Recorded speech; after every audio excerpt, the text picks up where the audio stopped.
Hi everyone, welcome back to our channel. Today we have a God talk for you, and we are going to be talking about spirituality and our relationship with God throughout professional school. As he's a graduate from graduate school, and I'm currently in dental school, and how we've evolved as Christians during that time and how that's shaped us.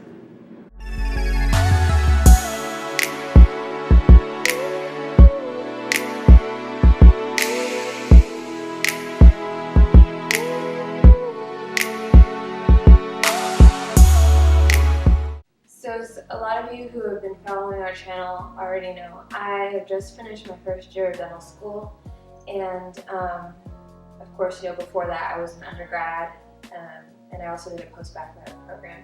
And throughout all those experiences, I've always been challenged spiritually, always, and in a good way. I've been forced to rely on my faith and not just on my abilities. But I can, without a doubt, say that this year has been the most spiritually challenging year for me, just because I've never been in a situation where, how do I say it? Okay, so with me, I'm the type of person, I like to have a very balanced life. And if I am not, balancing school, my spiritual life, including my spiritual activities, things I do at church, my friendships, my family, if I'm not balancing all four of those things, it's like I start to crash and burn. And so, as you can imagine, with something like dental school, medical school, I can only speak for health profession schools. Like I would imagine that anyone in those situations would be going through, a spiritual turmoil to a certain extent. Some people may, there's a spectrum. Some people may completely lose their religion, and then other people may become closer to God. And I can definitely say that my spiritual journey throughout just this first year, I have 3 more years to go, but just through this first year, it has been definitely really rocky. There are times where I was, praising God, thank you, God, for bringing me through. Thank you for giving me the opportunity to even be here, thinking about how far I've come. And there were other times where, God, am I supposed to be here? Is this for me? Is this really what you want me to do? If so, why is it so difficult? And why do I feel far from you? Why do I feel like I can't really hear you as well as I used to? And I feel like with that, the only factor that I feel like can really decide how you come through that is, 1, the people you surround yourself with, and your family as well, and then 2, just your personal relationship with God beforehand. And for me, thank God, that was, very strong. My family's always praying for me. They always remind me of that. And then I also have really supportive friends who are also God-fearing, like Azzy, who, would talk me through those situations, pray for me. And, it just gave me a sense of you know what, I am here for a reason. God does have a plan for me. I just need to stick to it. And so those 2 things, having people around you, is very, very, very, very important. People around you, people support you, and not be like, you know what, Kristen, yeah, I would just, forget about it. Of course, that's not helpful. And then the second thing was, your relationship with God. And that's really individual. I can only speak on my experience. But my relationship with God has been, up and down like most people's. And so this was just a low for me, but thank God I've gotten through it. I remember the night before I started dental school, my first day of orientation, I think, I was so emotional. Not because I was scared or nervous or anything like that, but I was just so grateful. I could not stop crying. I was just so thankful that I was finally here. And I think that's what got me through all my low points throughout the semester. Is you know what, look how far God has brought me. All the times where I was like, you know what, I'm probably not even gonna get into dental school, or is this even really for me? And then I'm finally here, God got me here. It wasn't me, trust me, it wasn't me by myself. It definitely had to have been God. And when I think about that gave me the strength to push through. And that's how my relationship with God got me through this year. And of course, it's different for everyone. Some people may come out of the first year of whatever school they're in with a totally different perspective on life and God and religion. But that was my history, and I think that I'm a better Christian. Of course, I'm still not amazing. Like, I struggle a lot, but I can say that I have grown spiritually from last year August to now June. So, and that all really matters. That's like the most important thing, growth. So my story, when it comes to my spirituality, my relationship with God, I think I'm gonna approach it a little differently. So I was in grad school again at Texas A&M. I was there for 2 years, and I think for me, so being in grad school, I never questioned like my faith. I never questioned my spirituality, and I wouldn't say I necessarily questioned my relationship with God, because going in, I wouldn't say my relationship was super strong to begin with. And I will say that the whole experience caused me to grow that relationship and really put all my faith and all my trust in God. But I didn't know, I wasn't forced into a position to make those decisions up until I made the decision to leave with a master's. But during that whole, my tenure there, I was in a public university, first of all. I was in a research group with a whole bunch of atheists. No one really knows this, but this was the case.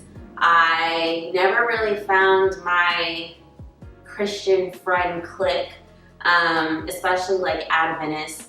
I remember even at the university they had, I think it was called ACF. It was like Adventist Christian fellowship, you know, but I think we talked about this in like one of our previous videos, you know, like your church friends versus your real friends. And wouldn't it be amazing if your real friends are your church friends, you know? And for me, that just wasn't the case. It's like I can hang around Adventists and like-minded people all day. But I think what really helps me in my spirituality and my relationship with God is surrounding myself with, yes, like-minded individuals when it comes to your spirituality, but also like-minded individuals when it comes to just who you are and who you were shaped to be, like as a person. Like Kristen, like we're both Adventists, we're both spiritually minded, but we're also both just, you know, like us. And, you know, that's why we click, and that really helps me grow as a spiritual person. And that's just something that I didn't really find when I was in grad school. So I was alone. Like, just, it was me, my thoughts, you know, my work, and God. And I talked a lot about this in my video where I talked about why I left grad school. But that kind of left me in a state, and it really forced me out of the zone of just being content with where my relationship was with God. You know, I was no longer content because I had no one there. I had to rely solely on Him. And it forced me to be uncomfortable and to really, you know, discern the voice of God and really learn how to pray and really rely on Him to help me make the decisions and help me answer the question if I was really supposed to be here. So I remember I would get a whole bunch of books. Shout out to Priscilla Shire, because she was a shameless plug during that time.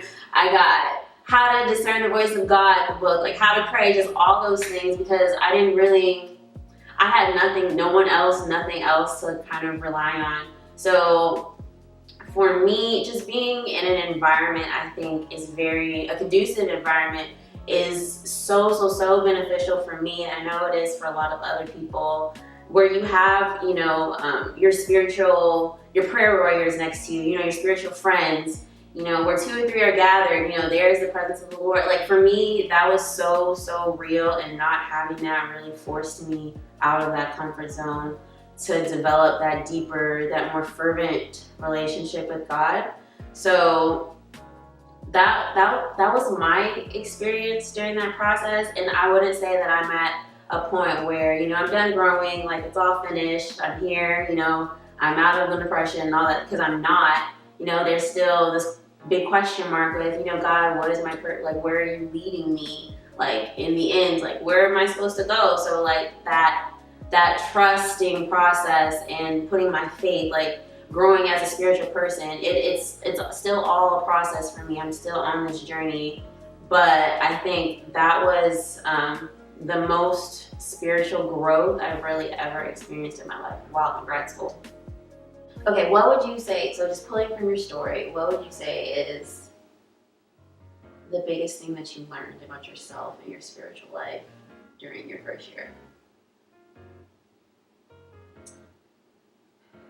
I'd say that I probably have to like remind myself often of where I've come from and where I currently am, because I think sometimes I get wrapped up in like what's going on with me right now and how things are hard right now and where is God right now, that I forget, like, Kristen, who brought you to the now, you know? And like, how did you get to the now? And so I know that for me, the way that I stay strong, or that I like maintain that drive and that passion for like not only what I'm pursuing but also God, is to remember how far I've come, and to also encourage other people who are like struggling with it too, like my classmates, like we're all struggling, so you know, talking to them about God and just like kind of like, if God brought you to this place, like He's not going to abandon you now. Exactly, and you're here for, everything happens for a reason. Yep. And it's like, you're not here just, you know, for fun.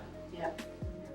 And I think for me, the biggest thing that I learned was like wholeheartedly, without a shadow of a doubt, without trying to control the narrative myself, is putting my faith and all my trust in God. Because a lot of times I try to control my own life.